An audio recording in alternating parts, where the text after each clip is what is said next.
The Honda Passport has been Honda's rugged SUV in the US with more capability than both the Pilot and the CR-V. But the all-new 2026 Passport takes things to a whole new level, with upgrades that make it even better at handling dirt, rocks, and rough trails. It's pretty much the most rugged Honda SUV ever made. Prior to its redesign, the Pilot was one of the more boring SUVs, suffering from a drab interior and a weird-looking exterior. And with the all-new model debuting back in 2023, it got an overhaul that addressed those gripes, introducing a more cohesive package to better compete in its segment. But to find out which one is better, in this video we'll compare both SUVs' designs inside and out, pricing, and how they drive. So, without any further ado, let's jump into it. After looking more or less the same for 6 years, the Pilot was finally completely redesigned for 2023. In fact, the platform it rides on is also brand new. The design language is similar to that of the Honda CR-V, with a towering hood, large grille, sleek headlights, and a stronger beltline that gives it a more powerful stance.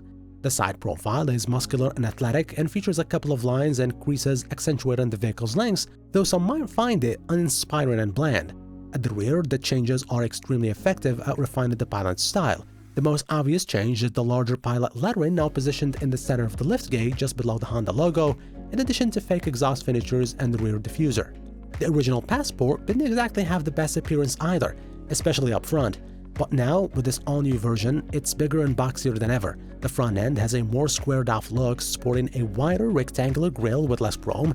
The headlights are more boxy and are positioned more towards the edges with amber LED DRLs.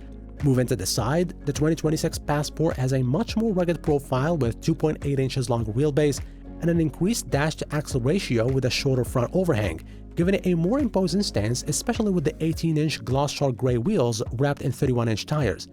At the rear, the taillights are much smaller than the previous model. The large engraved Passport lettering positioned at the bottom dominates the liftgate, while the bumper features a skid plate-looking garnish under which the standard fit tow hitch is located. Overall, both the Passport and Pilot are more aggressive-looking than their predecessors, but the Passport just looks interesting to my eyes.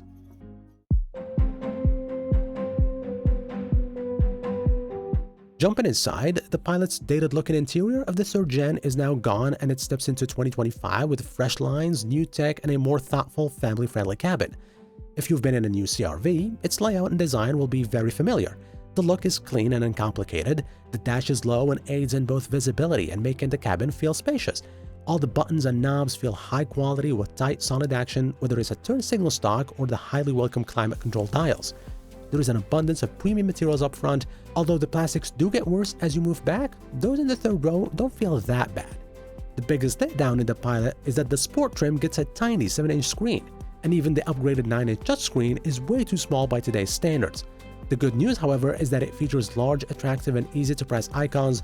There are fewer layers of menus and far faster reaction times. It's a system that's actually nice to use. The 10.2-inch digital gauge cluster exclusive to the LE is cool to look at, but doesn't offer much in the way of additional functionality. As for the Passport, the interior design sees the same big changes as the outside, apart from the steering wheel, which carries over from other Hondas. The cabin has been revamped with more premium materials. It features a leatherette-trimmed soft-touch dashboard and center console with Passport wordmark imprinted under the infotainment screen. The climate controls carry over from other Hondas. There is some hard-touch plastic lower down, but everything within immediate reach feels premium. Compared to the Pilot, it's fairly similar in both ergonomics and material quality. Unlike the Pilot, however, a massive 12-inch touchscreen comes standard on all versions and is joined by a corresponding 10.2-inch digital instrument cluster. The new center touchscreen replaces the previous model's 9-inch display and uses better graphics with a more concise home screen, and compared to the Pilot, the combination of the new cluster and larger infotainment touchscreen just elevates the experience inside the Passport. As for passenger and cargo space, the front occupants have plenty of room length and height-wise, with ample side support making it easy to get comfortable behind the wheel. The second row is spacious too, with comfy cushions and fantastic overall space. Legroom in the Pilot's third row grew to a max of 32.5 inches, making it even friendlier for bigger teens and adults, even in the 6-foot-plus category. As for cargo space, behind the third row there is 18.6 cubic feet. With the third row folded, space grows to 48.5 cubic feet, or 85 cubes with all the seats down. As for the Passport, the front seats are well cushioned and supportive, and there is ample space for taller drivers and passengers to stretch out, with identical head and leg room to the Pilot. The second row seats are similarly spacious and comfortable, with again identical figures to that in the Pilot. As for cargo space, you get 44 cubic feet, fold the seats down and you get 83.8 cubic feet.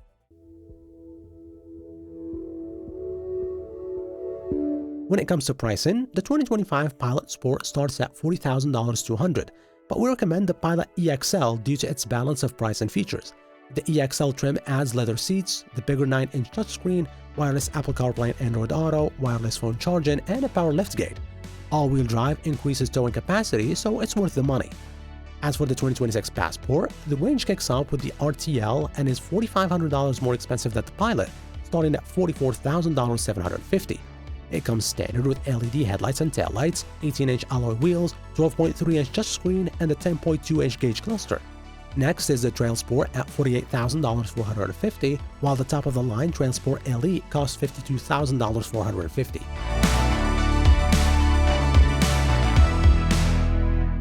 When it comes to driving and handling, the 2025 Pilot is offered with a single V6 engine option.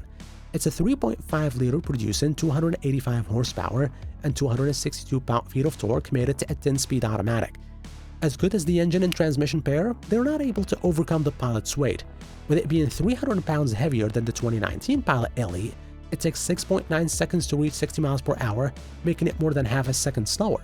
The extra weight also lengthens the Pilot's stopping distance from 60 miles per hour by 6 feet.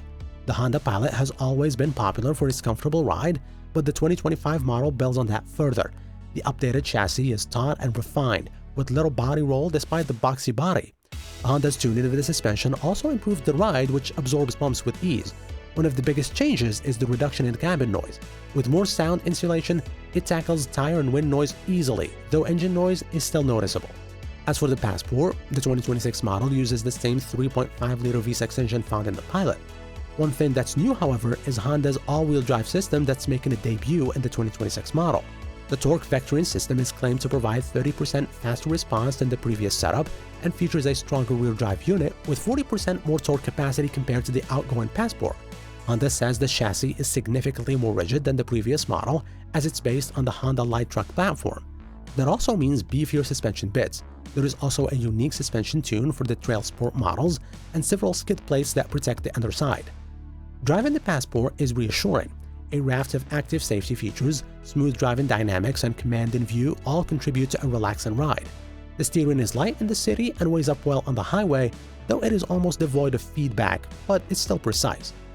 Going off-road, the engine is capable of smooth and quiet power delivery up and over obstacles with unobtrusive shifts from the 10-speed. The second-generation IVT M4 rear drive unit can deliver 40% more torque at launch and has a 30% faster response when moving power among the 4 driven wheels. Up to 70% of that power can be sent to the rear, and of that, 100% to the right or left wheel.